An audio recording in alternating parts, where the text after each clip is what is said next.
Hello, my name is Stacy Bianco, and this is my informative speech.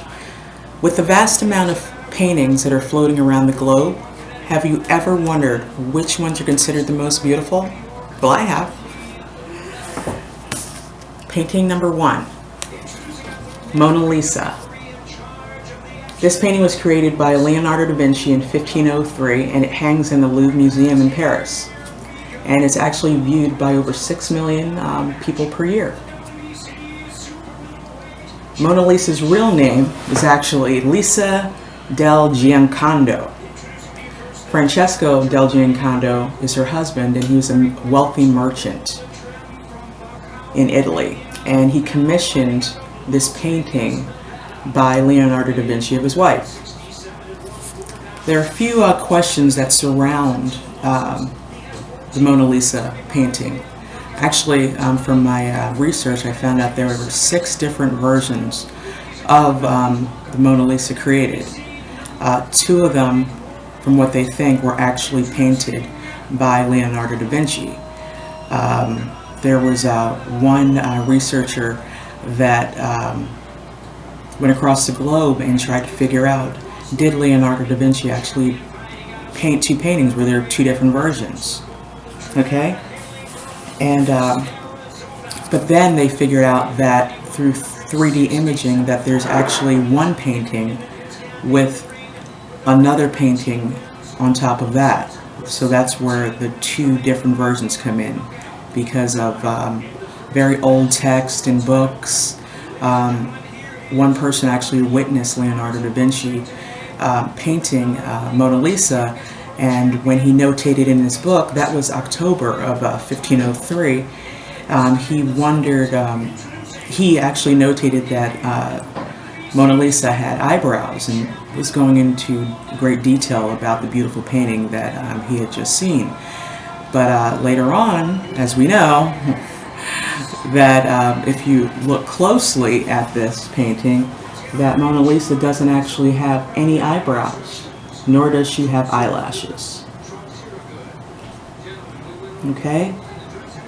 So with 3D imaging, they were able to see that there is actually another painting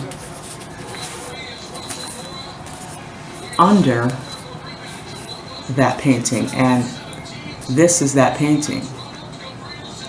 So I'm confused as to, is this what Mona Lisa actually looked like? Did her husband say, hey, that's not my wife, and then created this one? Leonardo da Vinci had to create this one. I don't understand what all the erasing and everything was. They both do have the same smile. Okay? They actually refer to it as the teasing smile. I guess women didn't smile a lot back then. In this painting that's on top of this painting, Mona Lisa actually has her hair up front versus the painting that lies underneath, where women of nobility back then actually wore their hair swept to the back. Alright? This actually was unveiled that these ribbons and things that are here and the way she's dressed were actually of a woman that was carrying a child.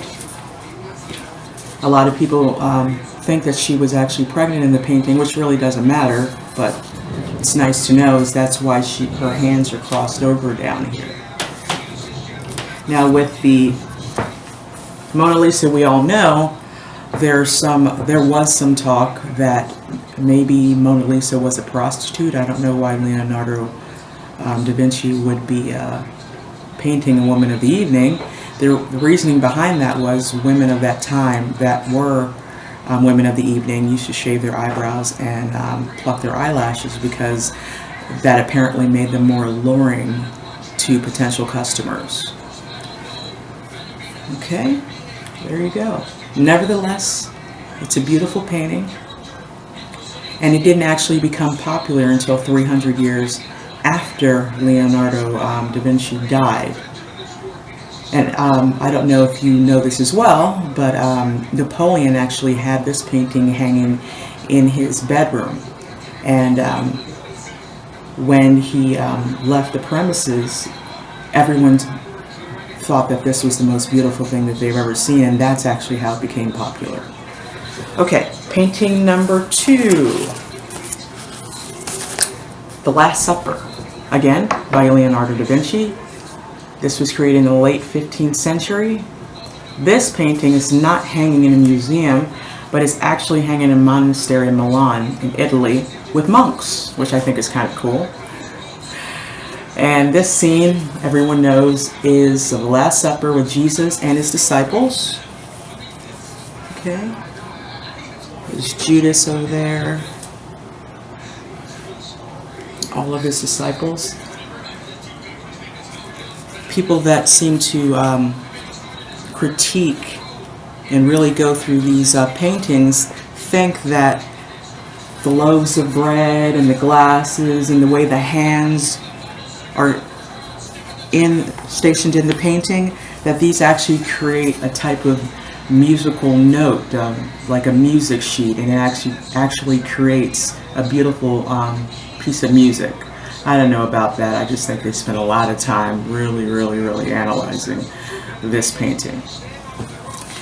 Alright, and this painting is also a really huge attraction because it is in that really small dark monastery with monks. So the Last Supper gets a whole lot of views. Alright, painting number 3, Starry Night by Vincent van Gogh. This painting was created in 1889. This one hangs in the Museum of Modern Art in New York City. I actually redid this piece with my son Jonah for his art class when he went to Brandywine High School. We had so much fun recreating. I think we tried oils, we tried acrylics. This is actually an oil painting, and if you can see it up close, all of these, the stars in the sky, the sun, the beautiful night sky, everything is raised. Nothing is flat on this painting. The cypress tree, you can touch and feel all of the dimensions of the tree. The town down here, and then the forest, and then the mountains in the back.